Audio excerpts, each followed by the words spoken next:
दोस्तों, स्वागत है आपका ऑल फैक्ट्स हिंदी में। अगर आपने चैनल को अब तक सब्सक्राइब नहीं किया है तो जल्दी से सब्सक्राइब कर लें। एरोप्लेन का हवाई सफर, बादलों के पार, दिनों का सफर घंटों में, सुन के बड़ा ही मजेदार लगता है नहीं? कुछ ऐसे सवाल हैं जो आपको सोचने पे मजबूर कर देंगे, जैसे क्यों हवाई जहाज के टायर ब्रस्ट नहीं होते जब वे रनवे पर लैंड करते हैं, वो भी ऊंचाई से? कितना खतरनाक हो सकता है प्लेन का एक इंजन खराब हो जाना? क्या हवाई जहाज में मिलने वाला पानी स्वास्थ्य के लिए ठीक होता है? So without further ado, let's fly into the world of aeroplanes.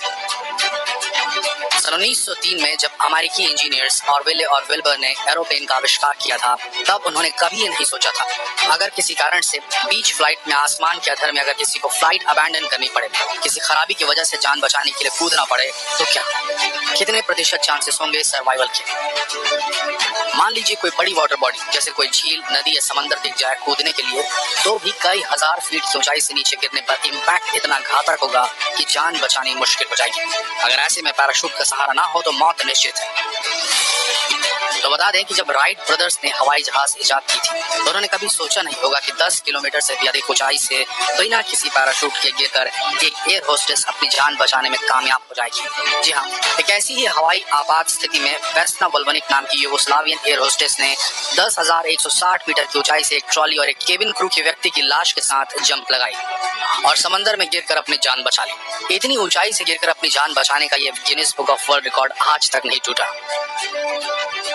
एक और रोचक बात आपको बताना चाहेंगे कि अगर किसी यात्री या केबिन क्रू की मृत्यु बीच फ्लाइट में हो जाती है तो उनकी डेड बॉडीज को किसी अलग जगह पर रखने का प्रावधान नहीं, बल्कि डेड बॉडीज को खाली सीट पर बैठा दिया जाता है और उन्हें कवर कर दिया जाता है, चेहरा खुला रखा जाता है। अगर आपको लगता है कि पायलट्स प्लेन उड़ाते समय झपकी नहीं लेते तो आपकी बहुत बड़ी गलतफहमी। 500 एलिट इंटरनेशनल पायलट्स पर किए गए एक सर्वे में 43% पायलट्स ने माना कि उन्होंने कई बार प्लेन उड़ाते वक्त झपकी ली और 31% पायलट्स ने यह माना कि प्लेन उड़ाते वक्त उनकी झपकी लग गई और जब आंखें खुली तो देखा कि उनका को पायलट भी नींद में है। आपने अक्सर प्लेन्स में लगे ब्लैक बॉक्सेस के बारे में सुना होगा। ये ब्लैक बॉक्सेस दरअसल फ्लाइट डेटा रिकॉर्डर होते हैं जिनमें किसी भी अनहोनी या दुर्घटना की जानकारी सेव हो जाती है। और जैसा कि नाम है इनका ब्लैक बॉक्स, वैसे ये डिवाइस दिखते नहीं बल्कि ये ऑरेंज कलर के होते हैं, ब्राइट ऑरेंज कलर के, और ये bright orange colour heat resistance होता है। साथ ही दुर्घटना की स्थिति में विजिबिलिटी रीजन की वजह से इसे खोजना आसान हो जाता है। एक और रोचक बात आपके साथ शेयर करते हैं एरोप्लेन्स की कि किसी भी रेगिस्तान यानी कि डेजर्ट से ज्यादा सूखी या ड्राई होती है एरोप्लेन के अंदर की हवा, बहुत कम ह्यूमिडिटी होती है वहाँ। बात करें माइलेज के दीवानों की तो आपको जानकर हैरानी होगी कि आपकी रेगुलर कार से ज्यादा माइलेज देती है बोइंग 747 हवाई जहाज। जी हाँ, ये एकदम सच है। बोइंग 747 1 गैलन फ्यूल हर सेकेंड में जलाता है, यानी कि 5 गैलन 1 मील में, मतलब 1 गैलन में 0.2 मील, जबकि एक कार जो होती है वो 1 गैलन में 25 मील तक चल सकती है।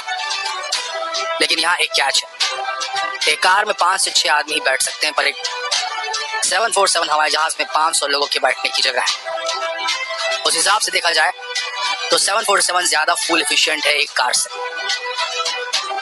एक सर्वे के दौरान पाया गया कि एरोप्लेन में बिकने वाले पानी की बोतलों में भारी मात्रा में बैक्टीरिया पाए गए, साल्मोनेला से लेकर स्टेफिलोकोकस तक। सबसे ज्यादा बैक्टीरिया लंबी इंटरनेशनल फ्लाइट्स की पानी बोतलों में पाए गए। ETOPS एक्सटेंडेड ट्विन ऑपरेशंस, ये वो मानक है जो तय करता है कि एक प्लेन केवल एक इंजन पर कितनी देर हवा में उड़ान भर सकता है। आपको बता दें कि आजकल के एविएशन टेक्नोलॉजी में ऐसे ऐसे यात्री जहाज डेवलप कर लिए गए हैं जो 4 से 5 घंटे एक इंजन के सहारे हवा में उड़ान भर सकते हैं। बोइंग 787 जैसे जहाजों के पास 330 मिनट का ETOPS टाइम होता है, यानी कि एक इंजन पर उड़ते रहने की क्षमता। चलिए अब जान लेते दुनिया के सबसे बड़ी यात्री हवाई जहाज के बारे में। दुनिया का सबसे बड़ा यात्री हवाई जहाज है एयरबस A380। ये डबल डेकर जहाज है। इस हवाई जहाज की अधिकतम रफ्तार 1020 किलोमीटर प्रति घंटा है। एयरबस A380 ने अपनी पहली उड़ान 27 अप्रैल सन 2005 में भरी थी।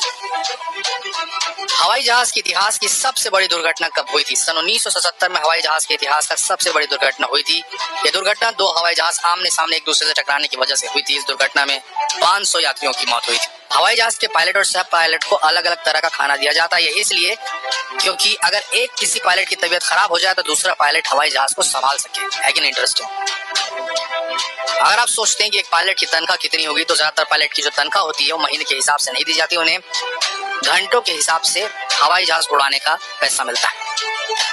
दुनिया का सबसे तेज उड़ने वाला हवाई जहाज है। इस हवाई जहाज को ब्रिटिश और फ्रांस ने मिलकर बनाया था। इसकी अधिकतम रफ्तार 2180 किलोमीटर प्रति घंटा है। पूरी दुनिया में हर रोज कितने हवाई जहाज उड़ान भरते होंगे, क्या लगता है आपको? हर रोज पूरी दुनिया में 2 लाख से भी ज्यादा हवाई जहाज उड़ान भरते हैं। एक बड़ा ही इंटरेस्टिंग बट अजीबोगरीब सवाल, क्या हवाई जहाज पर की गई टॉयलेट क्या सीधे जमीन पर गिरती? जब हम बच्चे थे तो हमारे दिमाग में भी कभी न कभी ये बात जरूर आई होगी कि हवाई जहाज पर की गई टॉयलेट क्या सीधे जमीन पर गिरती। तो जवाब है नहीं। हवाई जहाज के पास अपना खुद का 200 गैलन का टैंक होता है, जहां पर सारी टॉयलेट इकट्ठा होती है और फिर हवाई अड्डे पर उसे खाली कर लिया जाता है। हवाई जहाज के टायर में कितने प्रेशर की हवा भरी जाती है? कई लोगों का मानना है कि हवाई जहाज के उतरने के बाद मतलब लैंडिंग के बाद उसके टायर को बदल दिया जाता है, पर ऐसा होता नहीं कुछ। हवाई जहाज के टायर में 200 psi प्रेशर हवा भरी जाती है और अगर हवाई जहाज 273 किलोमीटर प्रति घंटे की रफ्तार से लैंडिंग करे ना, तब भी उसके टायर पर कोई असर नहीं पड़ता। आखिर क्यों होता है हवाई जहाज का रंग सफेद? क्या आपको पता है कि हवाई जहाज का रंग सफेद होने के पीछे का कारण क्या है? वैसे तो हवाई जहाज का रंग सफेद होने के कारण बहुत सारे हैं, लेकिन उनमें से एक महत्वपूर्ण कारण यह है कि सफेद रंग हवाई जहाज को सूरज की किरणों से बचाता है और हवाई जहाज को ठंडा रखने में मदद भी करता है। सफेद रंग दूसरे रंगों की तुलना में गर्मी को हवाई जहाज से दूर ही रखता है। अगर आप नहीं जानते कि दुनिया के पहले नंबर के पायलट कौन थे, तो हम आपको नाम बता देते हैं। मिस्टर विली हर्डमैन दुनिया के पहले पायलट थे और उनका जन्म 22 नवंबर सन 1898 में हुआ था। अगर आप नहीं जानते कि भारत के पहले पायलट कौन थे, तो हम उसका नाम बता देते हैं। भारत के पहले पायलट टाटा इंडस्ट्रीज के मालिक JRD टाटा के पिताजी रतन जी दादाभाई टाटा थे। वैसे तो बहुत से लोगों को अलग अलग चीजों का डर होता ही है, जिनमें फोबिया कहते हैं, लेकिन हर 5 में से एक ऐसा इंसान होता है जिसे हवाई जहाज में यात्रा करने का, उड़ने का डर होता है। इस डर को एवियोफोबिया कहते हैं। तो क्या आपको डर लगता है हवाई जहाज में उड़ने से? बताइए जरूर, कमेंट सेक्शन आप सबके लिए है।